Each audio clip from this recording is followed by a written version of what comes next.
शुभम गुप्ता, एक special mother और एक स्पेशल टीचर, आज आपके सामने हाजिर हूँ अपने एक नए वीडियो के साथ। दोस्तों, आज हम बात करेंगे वर्चुअल ऑटिज्म की। वर्चुअल ऑटिज्म जिसे हम स्क्रीन इंड्यूस्ड ऑटिज्म भी कहते हैं। 2 साल से छोटे बच्चों में अत्यधिक स्क्रीन के इस्तेमाल की वजह से इसकी स्थिति पैदा होती है और ऑटिज्म जैसे लक्षण आते हैं, जैसे स्पीच डिले, सोशलाइजेशन में कमी। असल में ज्यादा स्क्रीन के इस्तेमाल और व्यवहारिक जीवन से दूर रहने की वजह से बच्चों में इस तरह के लक्षण आते हैं। क्योंकि आजकल ऐसा देखा जा रहा है कि माता पिता जो हैं, बहुत छोटे बच्चे, जब बच्चा 6 महीने का होता है, शायद उसमें थोड़े बहुत सेंस होते हैं, जब वो अपने बच्चे को मोबाइल दिखाना शुरू कर देते हैं, उसमें राइम्स, पोयम, भजन, गाने, जो भी चीजें हैं सब कुछ दिखाते हैं, जिसकी वजह से बच्चा क्या है, उसका पूरा फोकस उस स्क्रीन में चला जाता है। उसे वही देखना बहुत अच्छा लगता है, उसे खाना भी उसी से अच्छा लगता है, उसे दूध पीना भी उसी से अच्छा लगता है।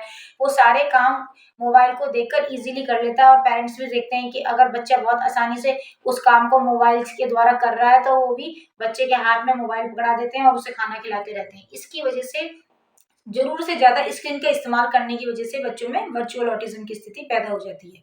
दोस्तों, ये कोई मेडिकल टर्म नहीं है, ना ही ये किसी साइकाइट्रिस्ट की बुक में है, ना किसी पेडियाट्रिशियन की बुक में, ना किसी मेडिकल बुक में है।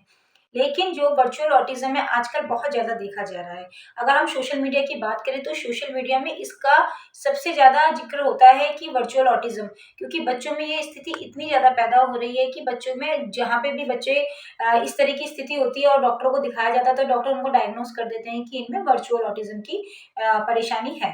दोस्तों, इसके ऊपर बहुत सारे आर्टिकल्स हैं, मैगजीन्स हैं, बुक्स हैं, लेकिन जो है हमारे मेडिकल भाषा में वर्चुअल ऑटिज्म कोई चीज नहीं है। बच्चा जब मोबाइल देखता है तो उसके बहुत सारे सेंसेस काम करते हैं, लेकिन उसमें सबसे ज्यादा उसकी आंखें और कान, जो 2 चीजें हैं, वो सबसे ज्यादा काम करती है। यानी कि वो बराबर आंखों से मोबाइल को एकटक देखता रहता है और सुनता रहता है। आंखों से ज्यादा इस्तेमाल होने के कारण आंखों में तो कमी आती है, आजकल आपने देखा होगा छोटे छोटे बच्चों को चश्मे लग जाते हैं। लेकिन जब वो बच्चा बराबर सुनता है तो उसका जो कम्युनिकेशन है वो एक तरफा होता है, क्योंकि वो सिर्फ सुन तो रहा है लेकिन उसका जवाब नहीं दे रहा है, जिसकी वजह से उसकी स्पीच डिले होने लगती है। क्योंकि उसको सिर्फ सुनने की आदत हो जाती है और बोलने की उसकी जो आदत है वो खत्म होती जाती है, जिसकी वजह से यदि आप बच्चे से बात करते हैं तो उसे पसंद नहीं आता है उसे आपसे बातचीत करना, ना ही घर के जो बाकी मेंबर्स होते हैं उनसे बात करना। वो जो कार्टून्स देख रहा है या जो भी उसमें चीज देख रहा है तो वो उसमें अपने आप को देखने लगता है, उसको ऐसा लगता है कि शायद ये जो स्थिति है ये सब मेरे ऊपर है, ये मेरे संग चल रहा है, और बच्चा उसी में खोने लगता है। क्योंकि आप जो भी ऑटिज्म होता है, और नॉर्मल ऑटिज्म जो होता है, क्लासिकल ऑटिज्म जो होता है, जो कि बाय बर्थ होता है, और जो ये वर्चुअल ऑटिज्म है ये बच्चे को 2 साल की उम्र के बाद या 3 साल की उम्र के बाद होता है। इसमें स्थिति देखी गई है, जो नॉर्मल ऑटिज्म के जो बच्चे होते हैं उनको अगर आप किसी काम को करवाने के लिए कहेंगे तो वो कोशिश करते हैं उन कामों को करने की। लेकिन जो ये वर्चुअल ऑटिज्म वाले बच्चे होते हैं, इनको आप देखना कि इनको ज्यादातर स्क्रीन ही पसंद आती है, किसी भी चीज में रुचि नहीं लेते हैं, वो खाना खाना तक भी पसंद नहीं करते हैं। अगर आप उनको मोबाइल दे देते हैं, अगर आप उनको स्क्रीन उसको कहीं से भी मिलती है तो वो उस स्क्रीन में ही लगे रहते हैं और उनको किसी और काम में कोई दिलचस्पी नहीं होती है, वो उसके लिए कोई इंटरेस्ट नहीं लेते हैं। और ना ही वो बाहर जाके बच्चों के संग ग्रुप गेम खेलना चाहते हैं, ना किसी से मिलना चाहते हैं। जो उनकी उम्र के जो संग के बच्चे होते हैं वो उनके साथ भी बिल्कुल खेलना नहीं चाहते हैं। उन्हें सिर्फ चाहिए तो मोबाइल, टैबलेट और लैपटॉप। इसके जो लक्षण होते हैं, सबसे पहला होता है सामाजिक कमी, दूसरों से आंखें मिलाने में दिक्कत, बातचीत करने में दिक्कत, और अपनी रुचि की चीजों में भी ज्यादा इंटरेस्ट नहीं लेना, सिर्फ मोबाइल में ही लगे रहना, और दूसरों के साथ रहने के बजाय अकेला रहना ज्यादा पसंद करना। भाषा में देरी, उनकी स्पीच डिले हो जाती है, क्योंकि वो बराबर सुनते तो हैं लेकिन वो बोल नहीं रहे हैं, और बोल नहीं रहे हैं तो उन्हें बोलने में भी परेशानी होने लगती है, उन्हें जवाब देने में भी परेशानी होने लगती है, जिसकी वजह से जो बच्चा है, अगर आप उनसे ज्यादा बोलेंगे तो वो गुस्सा होने लगता है, वो हाइपर होने लगता है।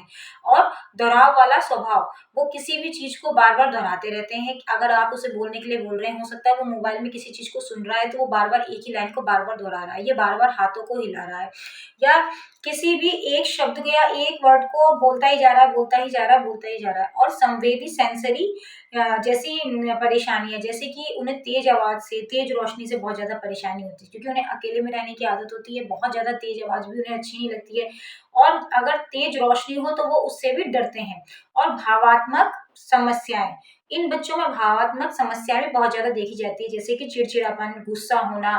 अगर आप इन बच्चों से ज़्यादा किसी चीज़ के लिए फ़ोर्स करते हैं, तो ये बहुत जल्दी गुस्सा हो जाते हैं और अपनी भावनाओं पर नियंत्रण करने में इन्हें बहुत ज़्यादा कठिनाई होती है। दोस्तों, वर्चुअल ऑटिज़्म और क्लासिकल ऑटिज्म में जो अंतर होता है, सबसे प्रमुख अंतर ये होता है, जो क्लासिकल ऑटिज्म है ये जन्मजात होता है। ये बच्चों को 6 से 8 महीने से ही की एज से ही पता चल जाता है कि इस बच्चे में ऑटिज्म है, क्योंकि वो थोड़ा-सा रिस्पॉन्स देने में कहीं कमी करता है। और जो वर्चुअल ऑटिज्म है, ये 2 से 3 साल की एज में जाके पता चलता है, ये बच्चे में वर्चुअल ऑटिज्म है, क्योंकि वो उसको स्क्रीन के द्वारा होता है कि अत्यधिक स्क्रीन का इस्तेमाल करने की वजह से बच्चा उसी में खो जाता है और वो दूसरों से बातचीत करना पसंद नहीं करता है और आपके बीच में आके बैठना भी बिल्कुल भी पसंद नहीं करता। यानी कि इतना छोटा बच्चा बैठने से मतलब है कि यदि आप बच्चे से कुछ बोल रहे हैं तो वो उसको सुनना ही नहीं चाहता, वो अकेले में ही रहना ज़्यादा पसंद करता है। इसका मुख्य कारण पर्यावरणीय ही होता है, क्योंकि ये बाहर का ही कारण है, क्योंकि ज़्यादा स्क्रीन का इस्तेमाल करना ही पर्यावरणीय कारण है। और इसमें जो है वर्चुअल ऑटिज्म में सुधार की अच्छी संभावनाएं हैं, क्योंकि ये बच्चे जो हैं, अगर इन पे काम किया जाए, इन्हें तुरंत थेरेपी या डॉक्टर्स के पास ले जाया जाए, या इनको डायग्नोज हुआ है और उनके द्वारा दी गई जो उनकी सलाह है उनसे जो काम करते हैं, तो बच्चों में अच्छा सुधार होता है। इसको रोकने का एक जो कुछ पॉइंट्स हैं वो ये हैं कि सबसे पहले अगर आप बच्चे को छोटे से ही आप स्क्रीन मत दें, क्योंकि आजकल पेरेंट्स सबसे ज़्यादा स्क्रीन दे रहे हैं। आप बच्चे को जैसे पहले पालते थे वैसे ही पालिए, उसे खिलाइए, उसे अपने संग बिठाइए, घुमाइए, लेकिन उसे स्क्रीन बिल्कुल भी ना दें। क्योंकि मोबाइल ऐसी चीज़ है कि आप अगर बाहर भी जा रहे हैं तो वो आपके साथ ही जाता है, और बच्चा अगर आपके संग बाहर जा रहा है तो वो बाहर भी उसी में लगा रहता है। छोटे से छोटा बच्चा 6 महीने का भी जो बच्चा होता है उसे मोबाइल में ही इतना इंटरेस्ट आता है कि आप मोबाइल बंद करो तो वो गुस्सा होने लगता है, रोने लगता है, जबकि उसको कोई समझ नहीं होती है, बाहर की किसी चीज़ की समझ नहीं होती, उसे मोबाइल चलाना तक भी नहीं आता है। लेकिन वो स्क्रीन के जो कलर होते हैं, जो उसके एकदम से ब्राइट कलर होते हैं, वो उसे इतना इफ़ेक्ट करते हैं कि बच्चों को उसी में एकटक देखने में बहुत ज़्यादा मज़ा आता है। और पेरेंट्स और फैमिली मेंबर्स को संग में अगर आप रह रहे हैं तो चाहिए कि बच्चों को अपने साथ रखें। मोबाइल के बजाय आप बच्चे पे ध्यान दें, आप खुद भी मोबाइल पे थोड़ा कम ध्यान दें, क्योंकि जब मोबाइल में कुछ ऐसे साउंड्स आते हैं, जैसे तेज़ म्यूज़िक है, पोएम्स हैं, तो बच्चा भी अट्रैक्ट होता है, क्योंकि उसके कान में भी आवाज़ें जाती है तो वो उसकी तरफ देखता है, और जब देखता है तो उसका उसमें इंटरेस्ट बढ़ता है। तो हो सके तो बच्चे को मोबाइल से जितना आप दूर रख सकते हैं उतना दूर रखें। बच्चे को फिजिकली गेम खिलाएं। जब बच्चा चलने लायक हो जाता है, 1 डेढ़ साल का हो जाता है, तो उसको बैठाकर कुछ ऐसे गेम्स खिलाएं जिसे वो खेल सकता है, जिसका उसमें इंटरेस्ट हो। क्योंकि अगर वो उसमें इंटरेस्ट लेगा तो वो मोबाइल के प्रति उसका इंटरेस्ट खत्म हो जाएगा और वो खेलने में ज़्यादा अपना इंटरेस्ट लेगा। वो अपनी उम्र के हम उम्र के जो बच्चे होते हैं उनके संग खेलना शुरू कर देगा और उसे उन सब चीज़ों में बहुत ज़्यादा मज़ा आने लगेगा। और इसके साथ ही साथ जो डॉक्टर और थेरेपिस्ट होते हैं, उनकी सलाह लेना तो सबसे ज़्यादा ज़रूरी होता है। वो ही आपको सही तरीके से गाइड करते हैं कि आप इन बच्चों के संग कैसे काम करें, क्योंकि ये बच्चे जो होते हैं इनमें बहुत जल्दी अच्छा बैकअप होता है, ये बहुत जल्दी कवर करते हैं। क्योंकि कभी-कभी कुछ बच्चों में ये ऑटिज़्म बहुत ज़्यादा मात्रा में होता है और कुछ में कुछ ही लक्षण आते हैं। अगर आपको ऐसा लग रहा है कि आपका बच्चा कहीं पीछे हो रहा है, उसमें कोई ऐसी समस्या आ रही है जिसकी वजह से वो आप में आपके फैमिली मेंबर्स या बाहर के लोगों से सोशल नहीं हो रहा है, आपके कहने पे भी वो किसी से हेलो नहीं करता है, नमस्ते नहीं करता है, बोलना नहीं चाहता है, या फिर उसकी स्पीच डिले होती जा रही है कि जितना उसे बोलना अपनी उम्र के हिसाब से चाहिए और वो बोल ही नहीं रहा है, और उसका सबसे ज़्यादा इंटरेस्ट खाली स्क्रीन में है, यानी कि मोबाइल, टैबलेट और लैपटॉप में या फिर टीवी में है।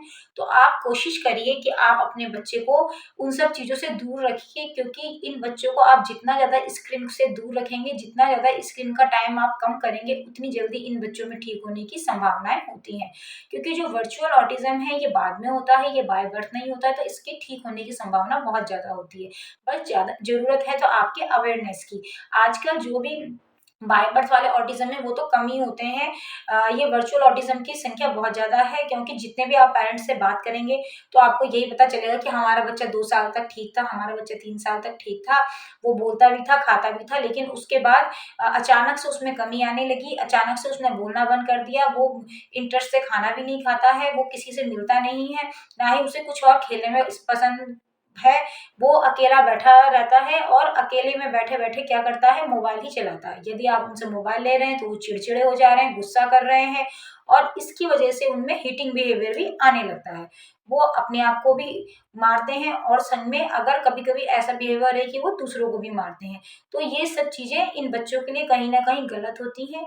इन बच्चों की एक अच्छी ग्रोथ के लिए पेरेंट्स को चाहिए कि वो शुरुआती दौर से बच्चों के संग काम करें, बच्चों को स्क्रीन से दूर रखें। और यदि आपके बच्चे को डायग्नोज हुआ है ऑटिज्म, तो आप अपने बच्चे को मोबाइल से ज़रूर से ज़्यादा इस्तेमाल मत करें। आप खुद भी उसमें कहीं कंट्रोल करें। यदि आप भी बराबर मोबाइल चलाएँगे तो बच्चा आपके हाथ में मोबाइल देखेगा, आप मोबाइल से दूर रहें।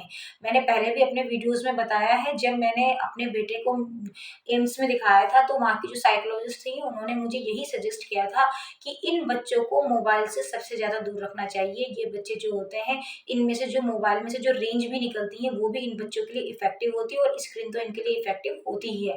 तो मैंने कभी अपने बच्चे को कभी मोबाइल नहीं दिया। वो आज भी मोबाइल से दूर रहता है। वो बहुत कम रेयर केस में कभी मोबाइल को छूता है कि शायद हो सकता है कोई गाने की टोन उसे अच्छी लग गई हो, तो उसे मोबाइल में कोई इंटरेस्ट नहीं है। तो डॉक्टर भी यही सलाह देते हैं कि आप इन बच्चों को मोबाइल से दूर रखें। तो दोस्तों, अगर मेरी ऐसी ही जानकारी आपको अच्छी लगती है तो मेरे चैनल को लाइक कीजिए, सब्सक्राइब कीजिए और शेयर कीजिए और साथ ही साथ कमेंट भी कीजिए। धन्यवाद।